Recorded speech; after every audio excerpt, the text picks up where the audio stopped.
मगध राज्य की सीमा से दूर पहाड़ियों और शांत जंगलों के बीच एक छोटा सा गांव था, अनुपमपुर।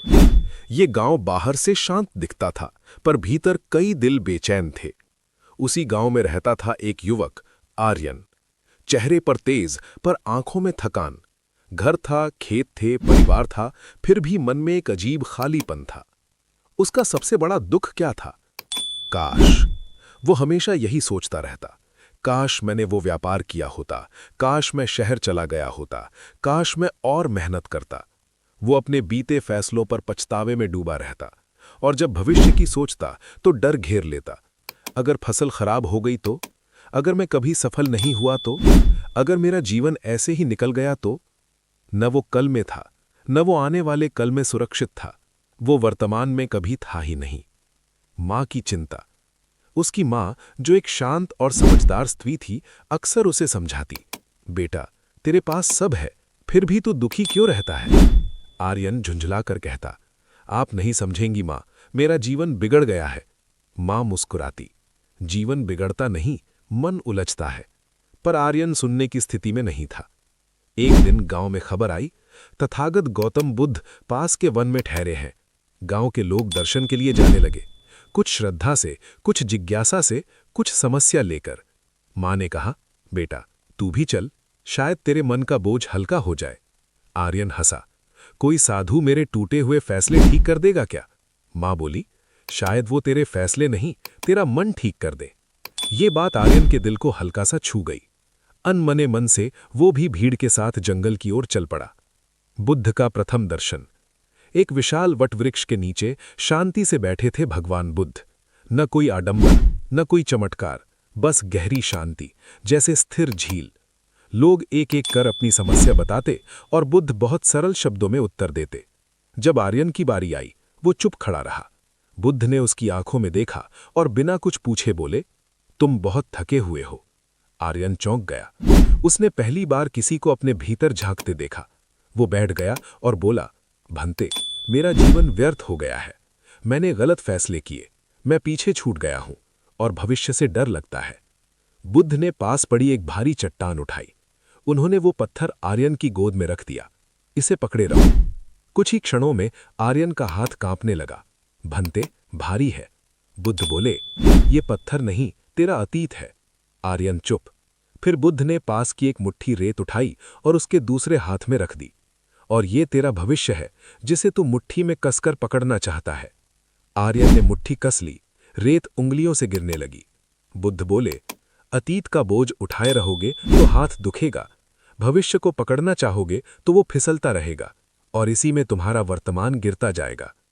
आर्यन की आंखें भर आईं। पहली शिक्षा। बुद्ध ने शांत स्वर में कहा, जो बीत गया उस पर शोक मत करो, जो आने वाला है उसका भय मत पालो। वर्तमान ही जीवन की सच्ची जगह है। तुम खेत में काम करते समय भी पछतावे में रहते हो, मां से बात करते समय भी डर में रहते हो। तुम जीते कब हो? आर्यन के पास कोई उत्तर नहीं था। एक छोटा सा अभ्यास। बुद्ध ने कहा, आज रात जब खाना खाओ तो सिर्फ खाना खाओ, न बीता सोचो, न आने वाला, बस हर कौर को महसूस करो। आर्यन को यह बात बहुत साधारण लगी, पर बुद्ध ने कहा, मन को वर्तमान में लाने की शुरुआत छोटी चीजों से होती है। उसी रात आर्यन घर लौटा। मां ने रोटी परोसी। वो पहली बार चुपचाप बैठा, रोटी का टुकड़ा तोड़ा, धीरे चबाया। उसे एहसास हुआ, मैं तो सालों से खाना भी ठीक से नहीं खा रहा था, मैं हर समय सोचता ही रहता था। उसकी आंखों से आंसू गिर पड़े। मां ने पूछा, क्या हुआ? वो बोला, मां, आज पहली बार खाना खाया है। लेकिन संघर्ष अभी बाकी था। अगली सुबह फिर वही पुरानी आदतें लौट आईं। मन फिर भागा, अतीत की गलती, भविष्य का डर। वो फिर बुद्ध के पास पहुंचा। भंते, मन रुकता ही नहीं। बुद्ध मुस्कुराए, मन बंदर जैसा है, उसे मारना नहीं, धीरे धीरे मित्र बनाना है। पहले दिन की शिक्षा के बाद आर्यन के भीतर हल्की सी शांति आई थी, पर मन की पुरानी आदतें इतनी जल्दी कहाँ जाती हैं। वो अब पछतावे और डर को पहचानने लगा था, पर एक और छुपा हुआ बोझ अभी भी उसके भीतर बैठा था, अहंकार। खेत में एक घटना। कुछ दिनों बाद वो अपने खेत में काम कर रहा था। पास के खेत में उसका पड़ोसी नंदू भी काम कर रहा था। नंदू खुशमिजाज था, गुनगुनाते हुए हल चला रहा था। उसकी फसल भी इस बार अच्छी लग रही थी।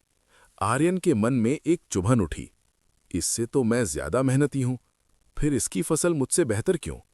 लोग इसकी तारीफ करेंगे। धीरे धीरे उसका मन भारी होने लगा। काम करते करते वो चिढ़ गया।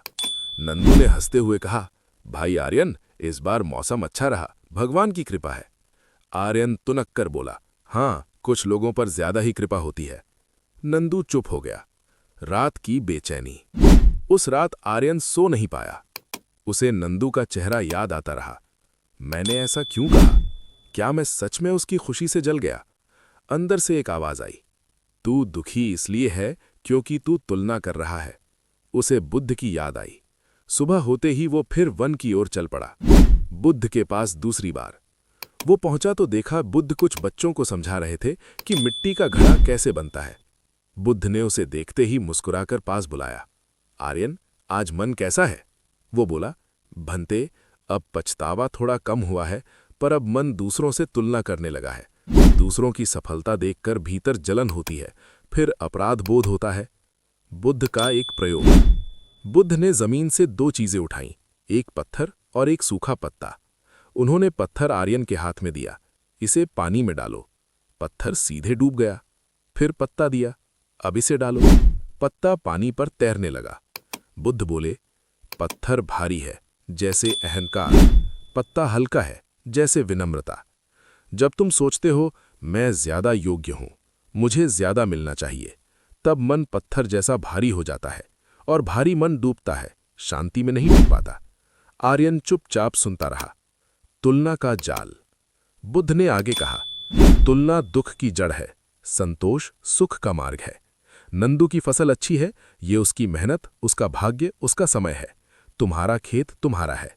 जब तुम दूसरों से अपनी कीमत नापते हो तो तुम अपने जीवन का अपमान करते हो। आर्यन की आंखें झुक गईं। विनम्रता का अर्थ। आर्यन ने पूछा, भंते, विनम्र कैसे बनो? क्या खुद को छोटा समझना ही विनम्रता है? बुद्ध मुस्कुराए, नहीं, खुद को छोटा समझना भी अहंकार का उल्टा रूप है। विनम्रता का अर्थ है सही रूप से खुद को देखना, न खुद को सबसे ऊपर न सबसे नीचे, बस एक यात्री जो सीख रहा है। एक तीसरी सीख। बुद्ध ने कहा, आज से एक अभ्यास और करो। जब किसी को खुश देखो तो मन में कहो, तुम्हारी खुशी बनी रहे। जब किसी को सफल देखो तो कहो, तुम्हारी सफलता तुम्हें शांति दे। दूसरों की खुशी में शामिल होना अहंकार को पिघला देता है। वापसी का रास्ता। गांव लौटते समय उसने देखा नंदू अपनी फसल के पास खड़ा मुस्कुरा रहा था। इस बार आर्यन रुका, धीरे से बोला, नंदू, इस बार तेरी फसल सच में बहुत अच्छी है, तूने मेहनत की है। नंदू का चेहरा खिल गया, अरे भाई धन्यवाद, चल इस बार हम साथ मिलकर बीज चुनेंगे। आर्यन के भीतर कुछ हल्का हो गया। उसे महसूस हुआ, दूसरे की खुशी कम नहीं करती, मन का बोझ जरूर कम करती है। रात की शांति। उस रात उसने पहली बार गहरी नींद ली। न पछतावे का पत्थर, न तुलना की आग, बस एक हल्की सी मुस्कान। अब आर्यन पहले जैसा नहीं रहा था। वो वर्तमान में रहने का अभ्यास कर रहा था। दूसरों से तुलना कम हो गई थी। मन थोड़ा हल्का रहने लगा था, पर अभी एक गहरी बेचैनी बची हुई थी। मेरे पास जो नहीं है। घर में एक छोटी सी घटना। एक दिन गांव में खबर फैली कि पास के नगर से एक धनी व्यापारी आया है। उसने कई खेत खरीद लिए, बड़ा घर बना लिया, नौकर रख लिए। गांव के लोग चर्चा करने लगे, देखो उसके पास कितना धन है, उसके बच्चे शहर में पढ़ेंगे, भाग्य हो तो ऐसा। आर्यन भी सुन रहा था। उसके मन में फिर हलचल हुई, मेरे पास ऐसा घर क्यों नहीं, मेरे पास इतना धन क्यों नहीं, मैं पीछे ही रह गया। वो घर आया, पर मन में कड़वाहट थी। माँ ने साधारण दाल रोटी परोसी। वो बोला, हमेशा यही साधारण खाना, हमारा जीवन भी ऐसा ही साधारण है। माँ ने उसकी ओर देखा, पर कुछ नहीं बोली। फिर बुद्ध के पास। अगले दिन वो फिर बुद्ध के पास पहुंचा। भंते, मैं अब तुलना कम करता हूं, पर मन बार बार सोचता है कि मेरे पास बहुत कुछ नहीं है, दूसरों का जीवन बेहतर लगता है। बुद्ध ने पास बैठे भिक्षुओं से कहा, आज हम भोजन बाहर करेंगे। वे सब आर्यन को लेकर जंगल की ओर चले। वन का भोजन। दोपहर का समय था। भिक्षुओं के पात्र में जो मिला वही भोजन था। थोड़ा सा जौ, कुछ उबली सब्जी और पानी। सब शांत होकर खाने लगे। आर्यन ने सोचा, ये तो मेरे घर से भी साधारण है। बुद्ध ने उसकी ओर देखा, स्वाद कैसा है? आर्यन बोला, भंते, ठीक है, भूख लगी हो तो अच्छा ही लगता है। बुद्ध मुस्कुराए, भूख हो तो साधारण भोजन भी अमृत लगता है, मन असंतुष्ट हो तो अमृत भी फीका लगता है। बुद्ध की चौथी शिक्षा। बुद्ध ने जमीन पर एक रेखा खींची, ये तुम्हारी इच्छाएं हैं। फिर उसके पास एक छोटी रेखा खींची, ये तुम्हारी वर्तमान उपलब्धियां हैं। अब बताओ, दुख किससे पैदा हो रहा है, छोटी उपलब्धियों से या बड़ी इच्छाओं से? आर्यन धीरे से बोला, इच्छाओं से। बुद्ध बोले, जो मिला है उसका सम्मान करो, जो नहीं मिला उसके लिए व्याकुल मत हो। तुम्हारे पास स्वस्थ शरीर है, माँ का प्रेम है, ईमानदार श्रम है, शांत गांव है, भोजन है, फिर भी तुम खुद को गरीब समझते हो क्योंकि तुमने अपनी नजर जो नहीं है पर टिकाई हुई है। एक और उदाहरण, बुद्ध ने पास रखी 2 टोकरी उठाई, एक में फल थे, दूसरी खाली थी। उन्होंने खाली टोकरी आर्यन को दी, इसे सिर पर रखो, हल्की थी। फिर फलों वाली टोकरी रखी। अब आर्यन बोला, भंते, ये भारी है। बुद्ध बोले, फलों वाली टोकरी तुम्हारा वर्तमान जीवन है जिसमें बहुत कुछ भरा है, खाली टोकरी तुम्हारी अतृप्त इच्छाएं हैं। अजीब बात देखो, खाली टोकरी हल्की होनी चाहिए पर मन उसे ही भारी बना लेता है। घर लौटते समय रास्ते में उसने बच्चों को खेलते देखा। एक बच्चा मिट्टी से खिलौना बना रहा था, खुश था। आर्यन सोचने लगा, इसे सोने का खिलौना नहीं चाहिए, फिर भी ये मुझसे ज्यादा खुश है। उसे अचानक समझ आया, खुशी वस्तुओं की मात्रा से नहीं, मन की संतोष से आती है। माँ के साथ एक नया अनुभव। उस रात माँ ने वही साधारण भोजन बनाया। इस बार आर्यन ने ध्यान से देखा, गर्म रोटी से भाप उठ रही थी, दाल की खुशबू थी, माँ के हाथों की मेहनत थी। वो बोला, माँ, आज खाना बहुत स्वादिष्ट है। माँ मुस्कुराई, आज खाना वही है, बस खाने वाला बदल गया है। आर्यन की आंखें नम हो गईं। भीतर की शांति। उस रात उसने अपने छोटे से घर को देखा। दीवारें साधारण थीं, पर उनमें बचपन की यादें थीं, माँ की हंसी थी, शांति थी।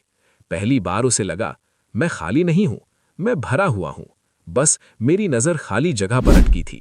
अब आर्यन का जीवन पहले से बहुत बदल चुका था। वो वर्तमान में रहने का अभ्यास करता, दूसरों से तुलना कम करता, जो मिला है उसका सम्मान करने लगा था।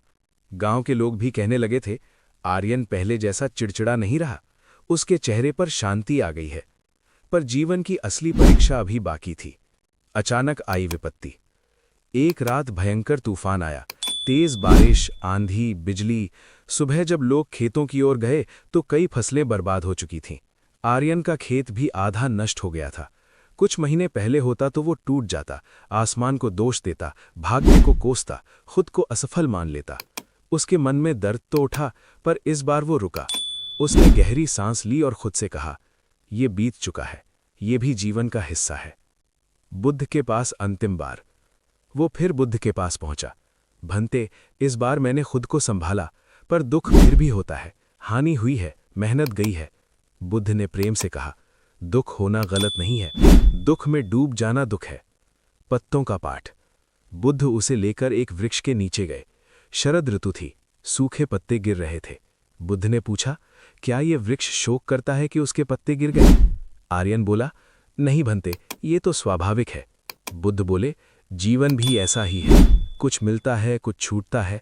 जो आता है उसे स्वीकारो, जो जाता है उसे जाने दो। अंतिम बंधन। आर्यन बोला, भंते, मैं समझता हूं, पर मन बार बार याद दिलाता है कि तुम्हारा नुकसान हुआ है। बुद्ध मुस्कुराए, क्योंकि मन हर अनुभव को पकड़ कर रखता है, अच्छा भी बुरा भी।